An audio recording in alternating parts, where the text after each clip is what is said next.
What's up? What's up? Welcome to another episode of All Over Voiceover with Kip VH. I'm your host, Kip VH. And with me, I'm very excited to welcome my guest. You've heard me talk about him and his work before on the show. Dr. Don Greene is with us. Don, thank you so much for taking time out of your schedule to be here. Well, my pleasure. Thank you, Kip. Pleasure to be here.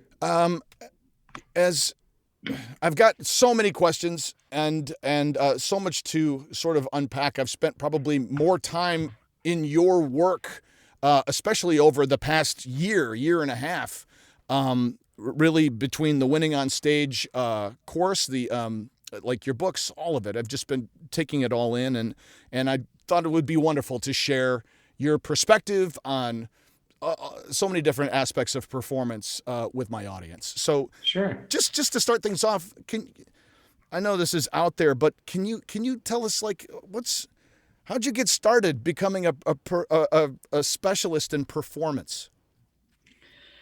Yeah, I grew up actually with a fear of public speaking. Really? In grammar school, yeah. And I didn't like to be called on in class or never raised my hand. When I was about 3 or 4, I got diagnosed with a speech impediment that I couldn't pronounce certain sounds like the GR sound. Really? So when people asked my name, I laughed. Yeah. And after a while, I really didn't want to. I was embarrassed, and that kept me, all through grammar school, high school, even college. One of my last presentations, just a short speech to my classmates at West Point that I've been through 4 years with, and heaven and hell with, and it was on my major on Revolutionary Warfare and Che Guevara, and I couldn't sleep for a week beforehand. Oh my gosh! I got up there and I blanked out. I stuttered. I don't know how I got through it, but it didn't stop there for me. All through the Army and graduate school, and I went to a Toastmasters one time in San Diego, where you bring your brown bag lunch and sit around at the conference table with other scared people. Before they got to me, I left. Really? So you have this awareness of yourself and that particular fear, and obviously you go through the military, you go to graduate school, you're dealing like with this high level stuff, but that particular thing was an Achilles heel. Is that what led you to Toastmasters? Like, I want to go and work on this thing that's like an impediment for me. Is that what draws you? For sure. That's what I wanted to solve. Yeah. But I wasn't ready to deal with that. Huh. But then I started a PhD program in sports psychology. Right. And I learned about controlling nervousness and centering and focusing. And that's when I learned how to do it.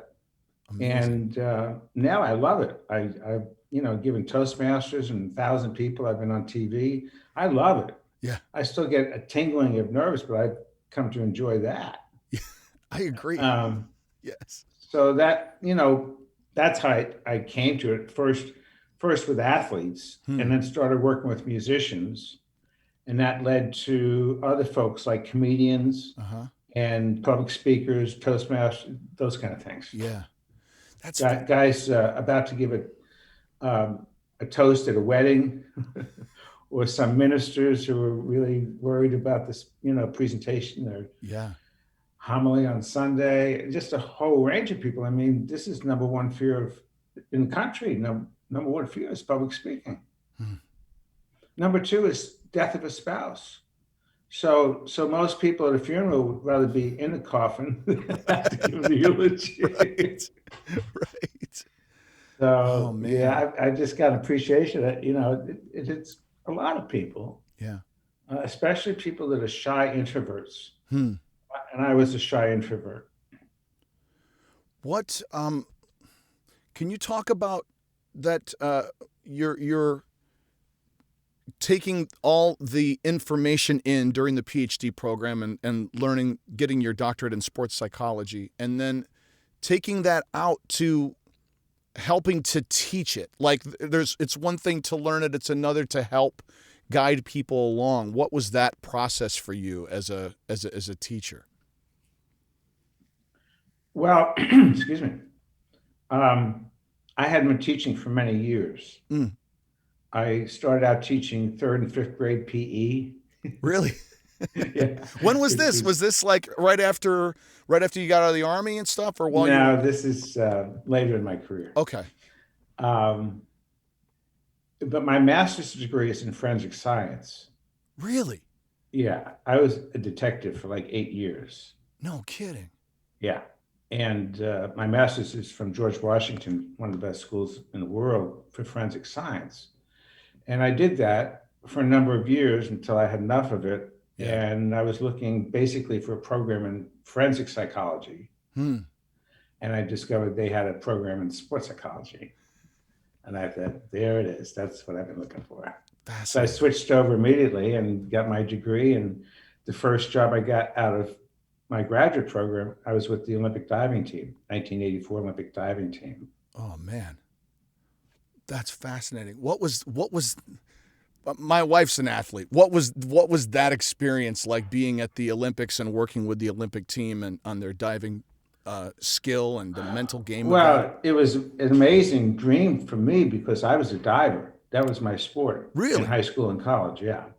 I was nationally ranked springboard diver.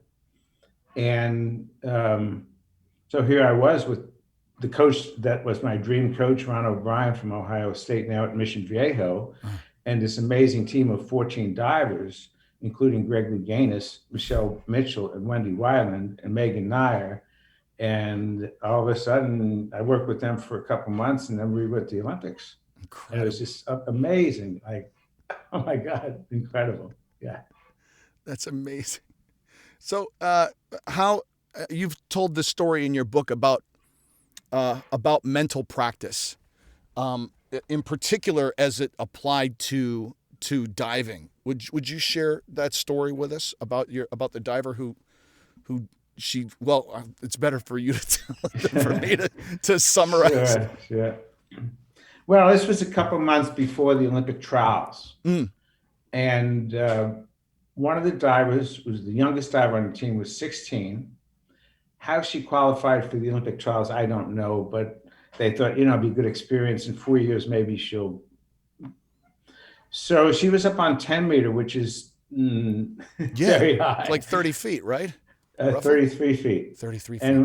And if you think of the high board at the local pool, that's 3 meters. This is 10 meters. Wow. And you hit the water at 35 miles an hour. It's a violent explosion. It's pretty rough.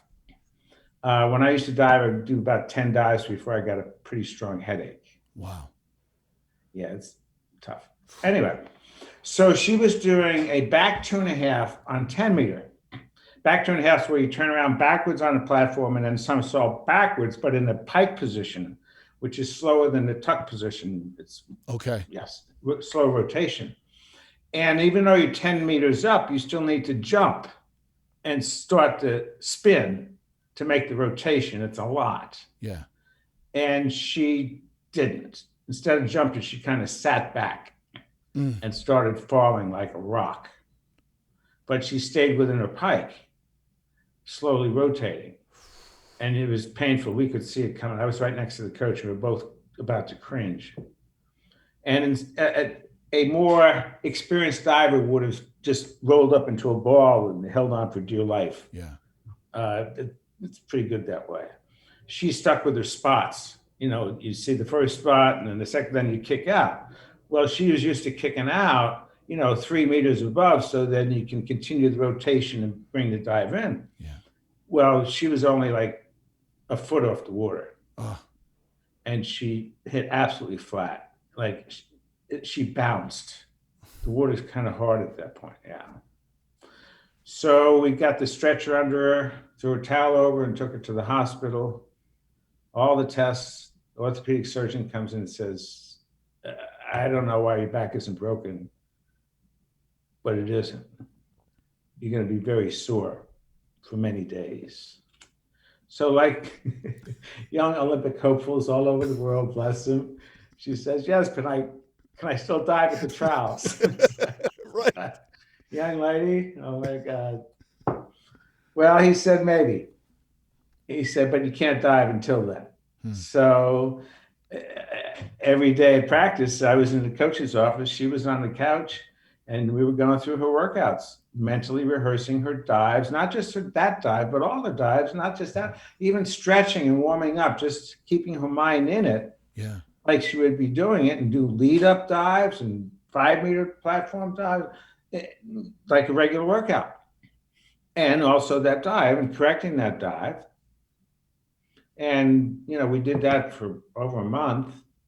Then we went to Indianapolis for the trials a week early, so we get used to the pool and the lightings and the spots and all. And the surgeon came with us, orthopedic surgeon, and she said, "Can I do my warm up dives?" He says, "No." Wow. So for a week, all she and I did was go in a trainer's room, lay down, let's go through them again. And also, we went up on the platform and looked down and looked at the spots and got used to the rubber matting, the Mondo surface. Yeah. The day of the trials came, and she says, "Can I at least do my 8 dives warm up?" I says, "No. All you can do is do your 8 dives in the contest. That's all your back will stand, maybe." Wow. Well, she hadn't done these dives for over a month, and platform diving is crazy. If you're away from it for a weekend, you believe I can't do that anymore. Wow. It's really scary. Yeah. So she got up and she hit her first dive, and people were blown away. Diving community is very small. Everybody knew the story of this girl. These were the first dives in a month. Yeah. It's the second dive, the third dive, the fourth dive. She's leading the contest. She's beating all the Olympic athletes and champions, world champions, national champions. 6 dives, she's winning by a bunch. She's going to be the story of the games. Yeah. Absolutely the story of the games. Yeah. Sports Illustrated cover, I could see it. On the 7th dive, which was not the tough dive, but later in a contest with all the girls going up with, wet and all that, the platform gets wet, the Mondo gets slippery. Yeah. And she didn't take it into account. She hadn't been diving in months. Yeah. She didn't factor that in. Yeah. So she slipped off the platform. Ooh. And got in. She didn't do a dive. She couldn't complete a dive, and she went in at a bad angle. And the orthopedic surgeon looked at her and pulled her out of the contest. Yeah. But it made me a firm believer in the power of mental rehearsal. Because as a diver, I never used it. Huh. I at the time I was like 12, and I was doing a front 1.5 on a low board, and I kept on coming out and doing belly flops. And one of the other divers said, "Hey, why don't you try to picture it?" I tried to picture it. All I saw was myself doing belly flops. Right. I thought that's not such a good idea. I didn't realize I was doing it wrong, and it's very easy to learn how to do it right. But that's why I never did it myself. Man. I mean, it really underlines too, like as you're describing it, how critical all those minute details are too, right? To the mental practice. Oh yeah, it's got to be vivid and not just visual. It's got to be, especially for your folks, it's got to be auditory. Yes. Hopefully kinesthetic, not too high cognitive. Right. Yeah. And you go through it in your head. I don't personally believe in memorizing lines. I'm not a trained actor. They need to memorize lines. I don't do it that way. I've got my own way of giving presentations. How do you manage your presentations without line memorization? What's your process? Well, keep in mind, lines are in left brain. It's cognitive. Yes. Words and numbers in left brain. Right brain is where we hear sounds, feel sensations like good breathing, and have pictures in our head.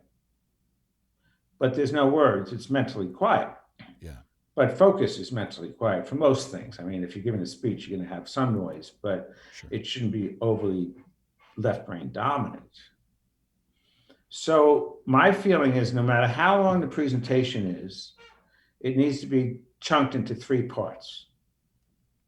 That's generally the attention span of most people and most speakers. Hello. So 3 chunks, depending upon the size, okay? But then I'm a firm believer that they should be bubbles, visual pictures, okay? Yeah. And the way I see it is like went on this summer vacation, and now you want to share the pictures of your summer vacation. First slide. Here I am packing up the car. Well, you know how to talk about packing up the car. Right. Just go on, talk about packing up the car. And then the next slide, here you are arriving at the lake. Oh, it's a beautiful lake. Just look at it. Right. Then here I am driving home. Shit, we had a great time, but I don't want to go home. Because what you have in there is because people think in pictures, you got to paint the picture. Yes. That takes words. But I mean, if you see the picture, you can describe that's your car. Right. But also the emotions are very important. And they kind of underlie the bubbles. You have to have an emotional tone. People want to hear about emotions. Yeah. They can take facts for a while. Yeah, okay, you went to this place and this place and this place. Well, let's hear about the time you fell down the cliff. Was it scary? Oh. Sounds like fun to me. Yeah, let me see that bubble where you're calling the ambulance. What'd that feel like? Yeah. What'd that feel like? No, just moan. Don't give me any audible sounds. That's so fascinating. So that to me is that's what I see. Just make sure the pictures are really clear. Yeah. And you're not ad-libbing the emotions. You might want to. That's tricky because emotions are tricky, but that's easy enough. Yeah. To specify. That's great. I've been using to memorize for self-tapes and auditions and things of that nature. I've been memorizing using the Memory House device, which is take the house that you grew up in. Take a house that you could walk through blindfolded. And then at each specific location, attach an image, not words, but an image based on the text of the dialogue. And then so it's been, going from one shocking, memorable image to the next through my mother's office into the kitchen. And that the path through the house, like walking through a museum, looking at these bizarre things, helps me connect to the story. The challenge with that that I keep bumping into is exactly what you just described, of like the emotional truth of what the line is supposed to be. How does that necessarily align to the picture? So like does that make sense? We can do this. Okay. So So when I was at Juilliard, yes, I had a piano faculty member come to me and said, I've got a recital coming up for my students. And the last time I had a recital for my students, I had a severe memory break. This faculty member had to stop in the middle of his concert, or just whatever it was, leave the stage, go get the music, come back on stage, put the music on the music, and continue playing. Oh, man. Mortified. Shoot me now. So he says, can you help me with that? And I said, yeah, it's going to take some time. So when I was working with ski instructors, they made a lot of money on tips. And the tips were based upon their camaraderie with the students, rapport. Okay. Yeah. Well, these were high-end students, can afford Vail. Yeah. And the last thing they want is somebody to mess up their name. Like, hey, you the guy with the red top. It's like, there goes the tip right there. Right, exactly.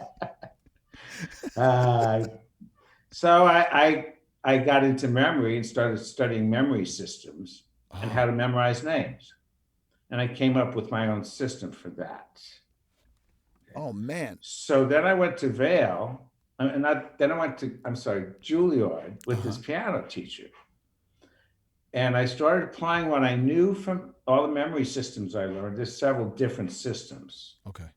And you need the right system. Yeah. And every week I met with 2 faculty members, one that basically taught music theory and ear training. She was very accomplished and knew music backwards and forwards, but she didn't have an answer to this one. And another teacher that was a concert pianist who learned music the way most people do, just play it over and over and over and over and over. Yeah, yeah. And rote learning's okay to a certain level, but it gets boring, and it's not creative, and it's not that effective. So some of it's going, like you said, with the rooms, okay? Yeah. But let's do it with my system, if you will. Please. And can we work on something you would like to apply to right now? Yes. Let me grab a piece. Do I need copy? Yes. All right. Let me I can conjure something up. Let me go to an old audition. I've never done this before with actors per se, or voiceover people per se. Awesome. It's a little bit tricky because it's got the left brain component. Okay. Only needs to be a paragraph. It's not long. Perfect. I'll bring up a piece that I'm working on for a class right now, and I'll scroll down to this paragraph about Dynomutt and Blue Falcon, cartoon characters. Okay, got it. Can you show it to me? I sure can. I am sharing my screen. We're gonna have some fun with this. Yeah, I'm excited. This is great. I'm giving this as a presentation next week at UCLA, and we're going to do this particular paragraph here. And it's Dynomutt always backfires. Okay, let's just stick with this, okay? Great. Perfect. Can we cut this up and break it up? You bet. What's a good place to break it up? At the periods? That's what I'm looking for. Okay. Where it says get them out. Okay. And put a period there, and then bring that next sentence, bring it down, and then add it to the next one. We're going to cut that one. After chest. Okay. Yeah. All right. This is going to be fun. Amazing. Okay. Now, this is not limited and endless piece of music. Right. It has no limit any more than all the people whose faces in your life you remember. You may not remember the names, but those faces are in there. Yeah. They're in your right brain and not in your left brain. Long-term memory is right brain, not left brain. That's why you meet somebody at a cocktail party, they introduce the name, you walk away, come back 14 seconds later, you forgot their name. I know you. I know what you look like. Okay, here we go. Right. All right. So can we do a reading, please? Yes. Dynomutt always backfires on Blue Falcon. If Blue Falcon were ice skating, Dynomutt would skate super fast around him and accidentally cut a hole in the ice around Blue Falcon, who would fall in, that Dynomutt would try to get him out. But grab his feet rather than his arms and dunk him repeatedly like a biscotti in a cafe latte. If Blue Falcon were eating an ice cream cone, Dynomutt would add toppings to make it tastier and shoot sprinkles, whipped cream, and salsa out of his chest. These are the rules of the world. This is too ideal. This is too ideal. Okay, we're going to break it up again. Okay.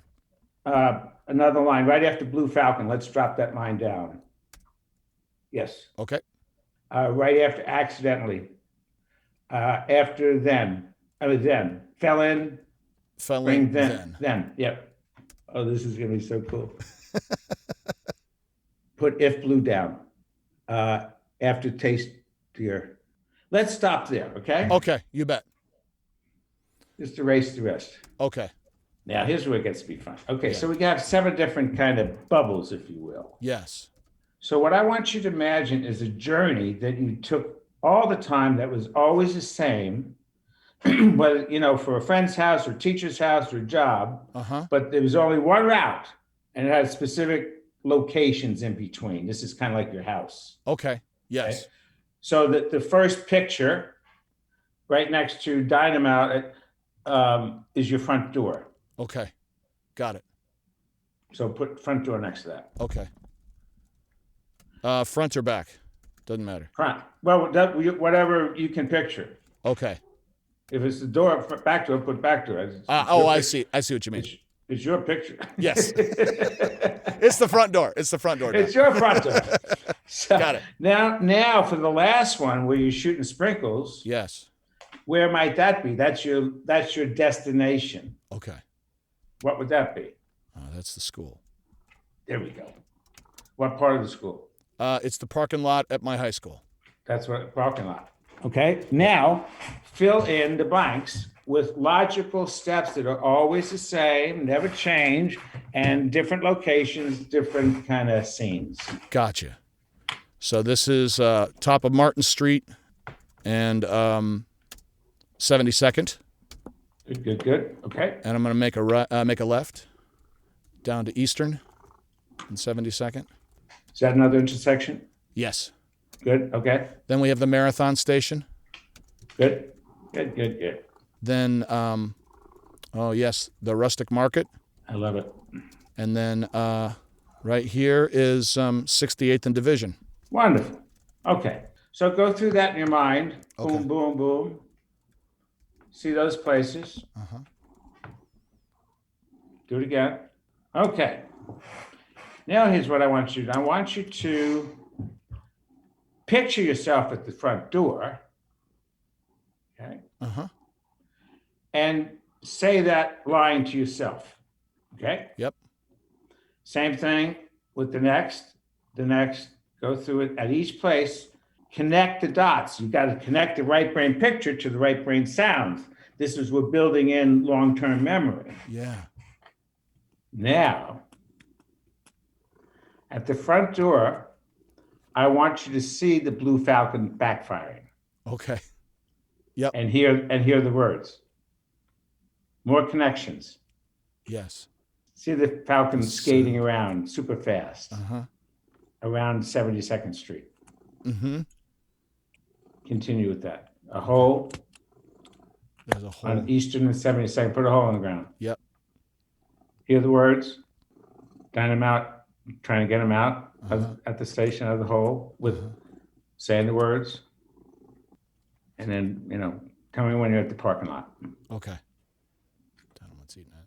Blue Falcon's eating an ice cream cone. Dynamite is trying to add toppings at corner of 68th and Division, right in the middle of the intersection. There you go. And then there's sprinkles and whipped cream and salsa shooting out of Dynamite's chest in my parking lot. Yeah, there you go. Yeah. Okay.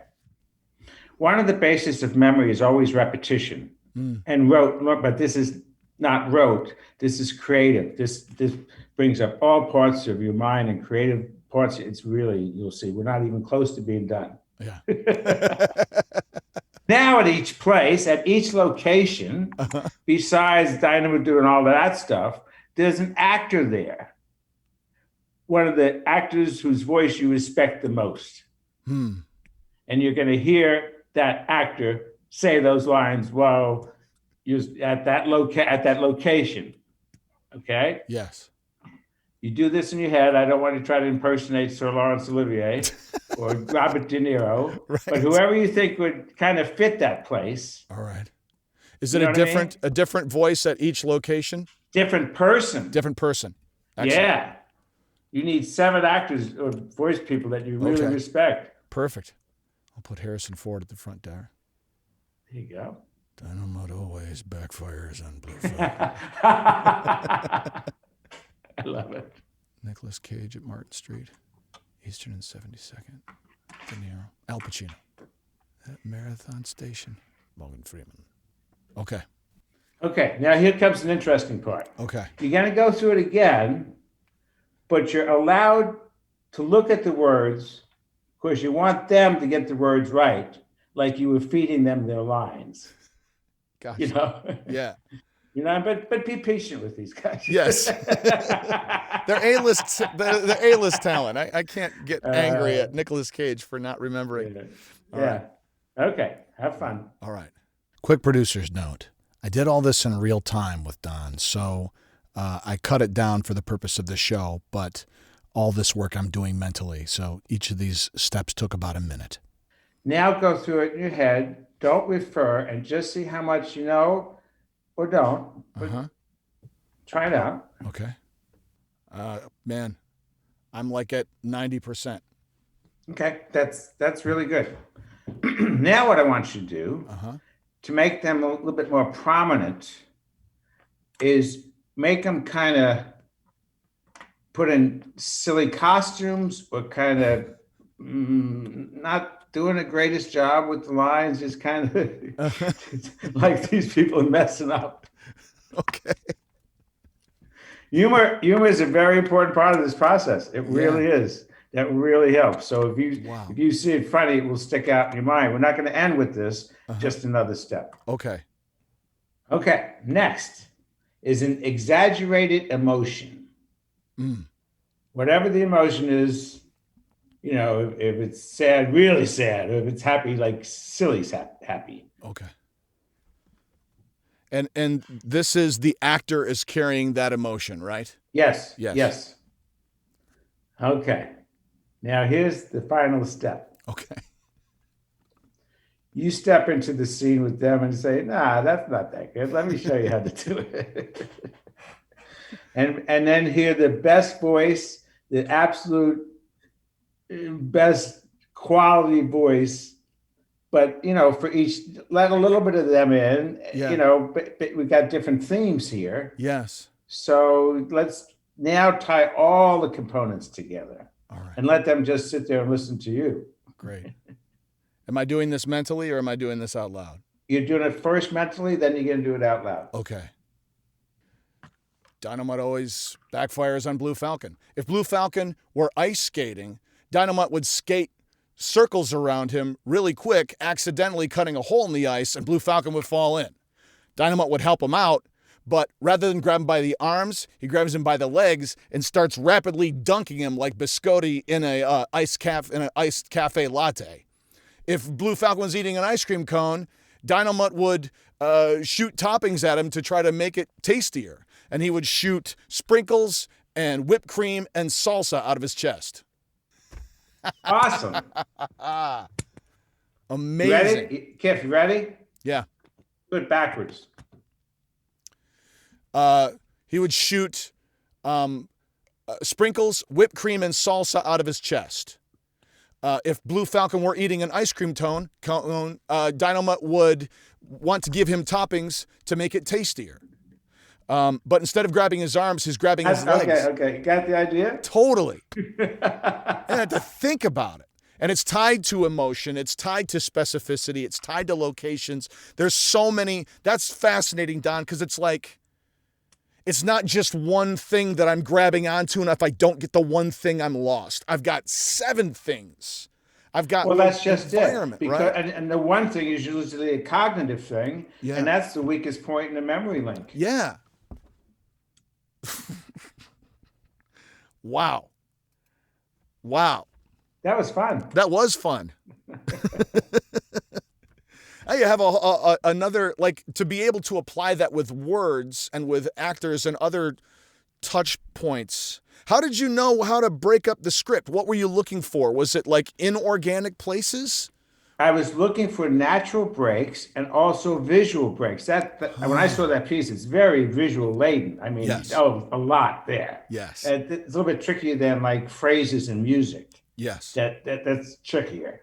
But musicians can find it when the themes change or there's a change in the key or the tempo changes, and that's where it is. But this had so many visual images, but that's what you want anyway. You don't want to throw out words. You want to throw out images and sensations and feelings and humor and emotions. Yes. That's what makes a great speech. Absolutely. Yeah. Oh, that's great. This was something that when I first started trying to transpose your work with, in particular in the book, Performance Success, transpose your work with musicians to this work of being a voice performer. And, you know, I'm in my studio and I wanted to figure out what my daily practice was going to consist of, because, you know, as you lay in there about daily practice, there's mental practice, there's sight readings, or not necessarily sight reading stuff, but like, well, I mean, all the things that I'm trying to paraphrase for the audience because they don't have the benefit necessarily of reading everything I've read of yours. But like, what does daily practice look like? And for someone who is auditioning, that was the thing. Because in the book, it's about preparing for the audition. But in VO, I audition daily, multiple times over, often with very little lead-in time for it. So part of me was like, well, there's your daily practice, the lazy part of me. But it's like, I don't, that's not really practice because there's stakes on that. Everything from a national commercial to a animated series. So I wanted to see what your take is or what your thought is in terms of what a daily practice for a voiceover actor might look like. And I'm happy to provide you any details about being a VO actor. If I've worked with a few. Really? Yeah. Terrific. I always believe in routines, morning routines. The first 20 minutes you get up to start your day off right with a structure. Maybe you walk, maybe you jog, fresh air, water, limbering, stretching, that kind of thing. Yeah. Because it's an athletic event. I mean, I think of all of it as, you're under pressure. You want to do your best. There's moving parts. It's not easy. Yes. So that, whatever that would be, then I guess warming up, vocalizing. If you do that, at some point I would always be looking to expand the voice. Try different tones, different phrasings, different speeds, all of that. Always play with it.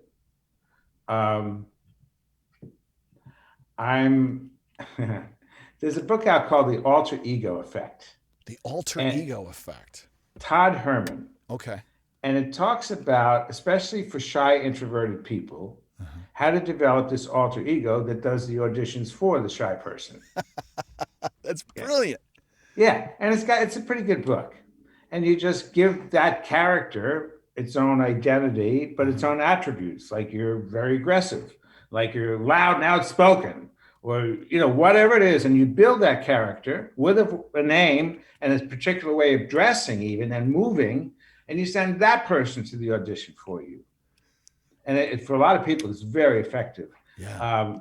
I was working with a girl in England that's a trumpet player at the university and very shy and all of that. She just was playing defensive trumpet, and you can't play defensive trumpet. It doesn't work. So she's a delightful girl, but very shy. And so we developed this character named Polly that was kind of loud and outspoken and dresses kind of loosely. She was very conservative and spoke with an American accent. Oh, wow. And I said, I want you to take her to an apartment store that you've never been, never go again. They don't know you. Yeah. They don't know you're acting different, and play it out. Don't buy anything. Just try it out. Yeah. She really loved it. And I think the same thing, that you develop different personas in your head. Yeah. That can be very effective. The one voiceover guy I remember, I was living in New York, and he was coming up from Baltimore every week to talk to me about this. And he was a shy introvert, but then he was not talking fast enough. All those ones where you get all of those words in the last 10 seconds. That legal copy, yeah. So I said, I want you, when you're coming up here, stand on a railway station as close as you can get to it, and the train's going by you. Just get really close to them, and then start talking real fast, without a regard for diction or accuracy. Just don't fall into the train. Yes. And he got faster and faster and faster, and it's also with the imagery, Yeah. That's because the right brain is instantaneous. The left brain is very slow to work, words and sequence and meter and pacing. That's very slow. You picture something in your head, it's there. Yeah. Yeah. Yeah. So he got fast. That's so fascinating. I mean, the human brain and how that stuff works is just unreal. Oh, it's so cool.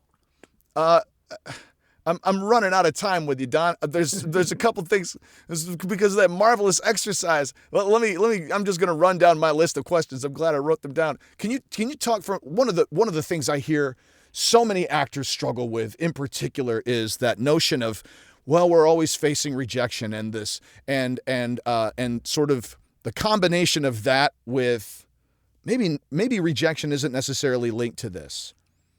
But negative self-talk, the quote unquote imposter syndrome that I feel a lot of very successful VO people have, where they have this sense of, by some lucky break, I was given a shot and I don't deserve it and I'm fooling everybody.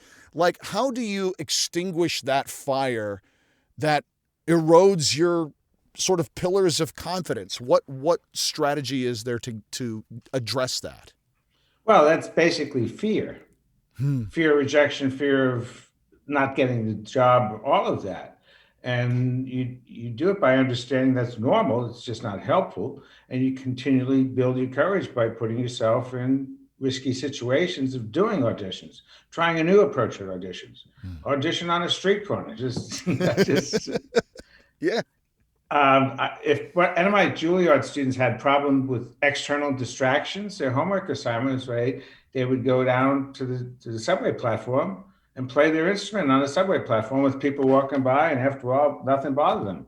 You Wow. you do what scares you, or you do what distracts you, or you do what you have trouble with, not avoid it. That continues the problem. Yeah. Whatever it is, like with my public speaking, I just tried to keep on doing it, and now it's not a problem. Yeah. Oh man. Fantastic. Um, I've talked about this on this show. I landed a series regular on a cartoon series, and I credit it directly to your centering work, Ah, yes, thank you. because it helped me mitigate the anxiety of the moment and focus and detach from the expectation of what I wanted and connect instead to what I wanted to accomplish and what specific performance goals I had for myself. Can you talk about? I haven't gone into detail about it, but can you talk about um, that particular meditation or experience of centering and the impact of that? Sure. When I was talking about learning sports psychology, what I was specifically talking about was learning centering. I learned how to center before I gave a presentation. That changed everything. And that was something It, you learned in college or no, I learned in my graduate in your graduate studies studies. by the man who invented it, who combined Eastern and Western. He went to Japan, got his black belt in Aikido, which is one of the most mental of all the martial arts, and came back and got his PhD in performance psychology. And he combined the two of them to create centering. It takes a while to learn. It's a 7-step process, pretty involved. At first, takes about a minute and a half. After you practice, you go from basic to intermediate to advanced, which you can be done in like 10 seconds, standing, sitting, moving. Yeah. So this is what I have musicians do before they start playing an audition, athletes before they compete in the Olympics. It's the strategy that I teach. It's the main one. Yeah. And I can't teach it. It takes a person from the cognitive left brain in what's called high speed beta, where you're thinking way too much, Hmm. and shifts them into right brain, mental quiet, back to what we were saying before, Yeah. imagining it going well, hearing your voice, feeling good breath, Yeah. while also dropping tension, because most people are tight in pressure situations. They tighten up. Yeah. And if the voice tightens up, it sounds different. It doesn't sound good. And they hear it, and then it tightens up more. so Right. Centering's there to preclude this and also really get you breathing correctly, some good oxygen to your brain. It takes about 2 weeks to learn. Yeah. And I've got a centering course on my website, the centering course. It comes with a workbook and audio and videos. So in 2 weeks, you can really learn how to center. Yeah. And that's something that, if I'm going to work with an artist, that's one of the first things I need to teach you how to do. Yeah. It takes care of a lot of issues. Boy. Yeah. And that's the course I took was the 2 week course on your site, and it's absolutely transformative. And I can't recommend it enough. I'll put a link. Obviously, there's a link in the thing. Of course, it's been so helpful to. One other question for you, about resilience, like this particular path for all artists, for all of us who are working as a freelance sort of a situation, the path of between maintaining a level of growing in your path, but also maintaining success and mitigating your fear. Like, how can you? What are tips or beyond tips? Tips sound so. This is me judging myself. Talk to me about resilience. I know it's. Let's talk about this. Let's talk about resilience. We're in it. Been doing it for a while. Like, what does it take? Well, it's not easy. Nothing worthwhile is really easy. That's right. If you could just phone it in, it'd be nice. But this is an essential quality. This is really what differentiates those that make it from those that fall short. Yeah, you go in the extra mile, and having, first of all, a vision of real, where are you going with this? Because without a vision, a long-term vision, all you see is obstacles, and there's plenty of obstacles. Yeah. But once you have the vision, you can see past the obstacles because they're going to be there. Yeah. And find a way to work around it. But if you have the vision and it's worthwhile, you'll find a way. Where there's a will, there's a way. Yeah. But it's hard without a vision to have a will of trying to get to someplace that you don't know. And obviously, strong desire, passion. Hopefully, you're really passionate about this, that you do it even if you didn't get paid, but get better at it so you can get paid. It's always good. It's much better when you get paid. And kind of map out a strategy of what you need to do and what you're deficient in. Do you need to see addiction specialist? Do you need to see a breath specialist? Do you need to get in better physical shape? Map out a plan. So 3 months, 6 months, a year from now, you're much better. Yeah. And in the meantime, continue to build your courage by taking healthy risks, talking, going in front of a star and say, hey, could I read you these lines? Yeah. And get used to that high energy, because it should be high energy. Yeah. And that's what wins auditions, is enthusiasm and power in your voice, not pushing it down. Nobody wants to hear a boring drone speech. We want to hear some excitement. We want to hear some fireworks going off. Right. And get used to that. That's uncomfortable for some people. That was for me.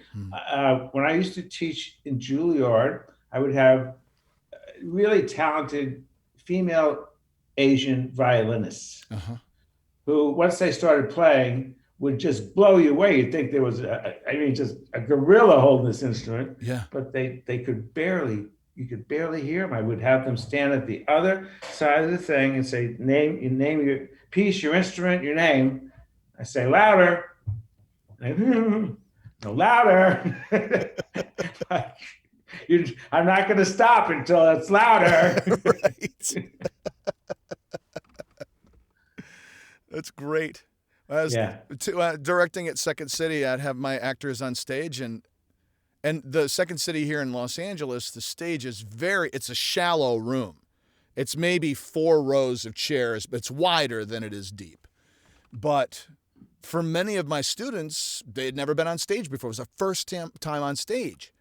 And that was the note that I would make a point of going in there in the class at some point where we had access to it and saying, if you can't hear yourself bouncing off that back wall like bat sonar, you're not loud enough. We cannot hear you. That's it. And you have to learn to come to the edge of the stage, own it. Be present. This is, you are what they are here. That's where the alter ego comes in, with people that are uncomfortable with that. That's a really good use of that, and to play with that, because that's what necessary.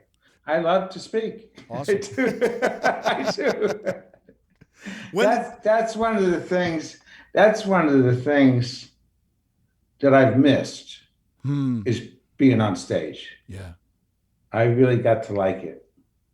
When, so you want to hear one story? Yes, please. A few years ago, I had to have serious back surgery from athletic injuries. Anyway, I was out for a while. And a school in Texas, Sam Houston State, contacted me and said, we'd like you to be part of our esteemed something lecture series. We start off the year every year with this. In the past, it's been like Dan Rather, who went to school there. Okay. And a couple of famous opera singers and people in the arts. Yeah. They said, would you like to speak? And I said, sure. They said, what would you like to talk about? I said, I don't know. I've been kind of laid up for a while. So I said, okay. So I purposefully did not prepare. I would not let myself write anything. I would not let myself even think about anything. I thought I'll do it when I get there. So I got there and met with my contact, and then they had me for the president's lunch with all the people saying, they're really looking forward to you talking. And what are you going to talk about? I said, I'm really not sure. And I didn't know. So they're looking at me like, whoa, you sure this guy's a psychologist? Anyway, so I go over to the hall and I see we don't ever know, whether it's going to be 5 students or, a lot of students. Yeah. But we told them, not just the music and arts department, but drama and the athletic team, like the football team. Wow. Olympic sports psychologist? Yeah, football team. No problem. I figured football players not going to come listen to come listen to a lecture, right? I'm thinking I'll get half the audience. It's a really nice auditorium. It's the biggest one. Wow. So I get over there and I'm backstage and just kind of trying to chill and not think anything. Yeah. Keep my mind a blank. And that's when the adrenaline hit. I mean, like an explosion. And then I looked out, standing room only. And they had 3 people introduce me. The person who contacted me, somebody, and the president. How we're looking forward to this. We don't know what he's going to say, but we're looking forward. So I took my pulse. It's normally about 60, it's 145. I thought maybe this wasn't such a good idea after all. So I went out and I said, boy, am I excited. I hate lapel mics. I do not wear a lapel. I blow one away. Yeah. Really excited to be here. You might say I'm nervous. You're right. I haven't done anything in 2 months. I don't have any notes. I don't know what I'm talking about. And I said, look, my hands are shaking. They're all wet. I'm about to throw up. I said, I used to have a fear of public speaking. I remember it now.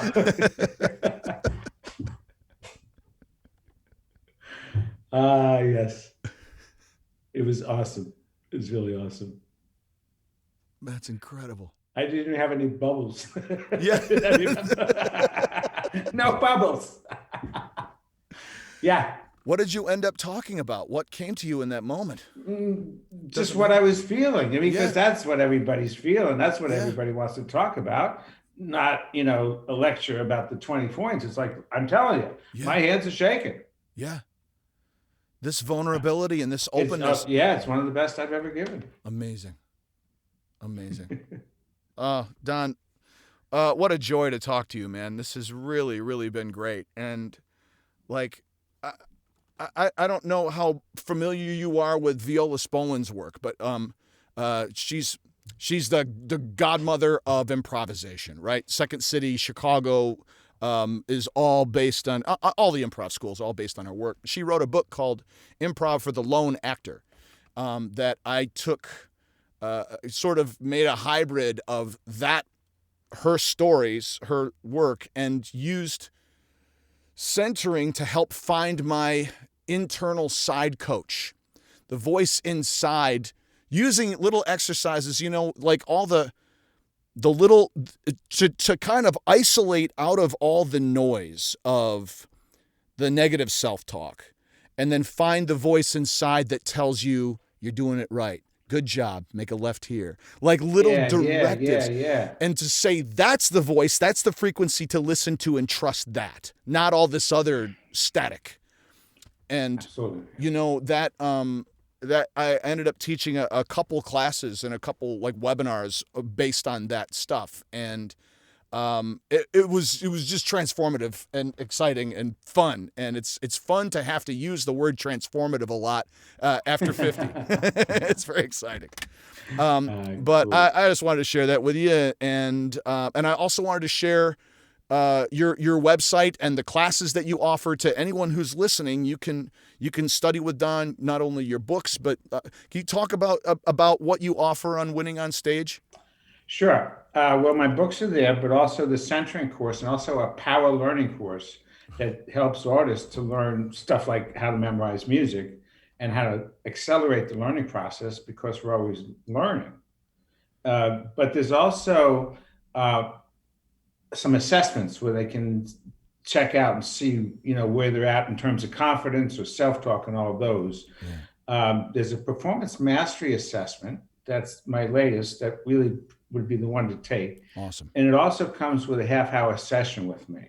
Awesome. That it gives a graphic printout like in 20 different categories, but it's not always that easy to read. But in a half an hour, I can not only explain it, but map out a plan for each person of what they need to do. Amazing. Get this book, read that book, listen to that tape, those kind of things, yeah. So that they know what they need to work on, and that's going to help them. Amazing. So and then I have a bunch of sessions if they want to sign up for more sessions. But a lot of people are really satisfied with just a half hour with me, wow. Which is plenty of time after they take the profile to really say, this is what's going on. Your negative self-talk needs to go to positive. You need to build your confidence. You need to learn how to focus. Those kind of things in very concrete terms. This is, it's not ethereal. These are not abstract. You need to work on your focus. Yeah. You need to work on switching to right brain. Yeah. Those kind of things. What I really love about our conversation today is how concrete you made these things that feel somewhat esoteric. You know what I mean? Like there's an aspect to the idea of, is there really a right brain and left brain, or do we just call it that? You know what I mean? Like, and working on stuff like self-talk and focus and the psychology and the science behind it is really, has been really important, and something that I'm discovering more and more. It's the thing that goes beyond talent. In a way, it is that X factor, right? It's like how you understand and manipulate and use your system to accomplish those goals. And I can't thank you enough for coming in and sharing this. And the website for that is winningonstage.com, right? Right. Yes. And then, are you on Instagram and Twitter and any of those things, or sort of? Yeah, there's a Facebook, but I'm just not that active. I get it.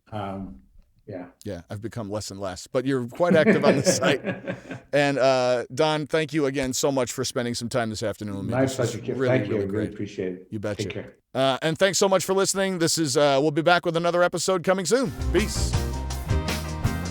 This has been All Over Voiceover with Kif VH, produced by Werewolf Theirwolf. Please consider giving the show a positive rating and review on Apple Podcasts.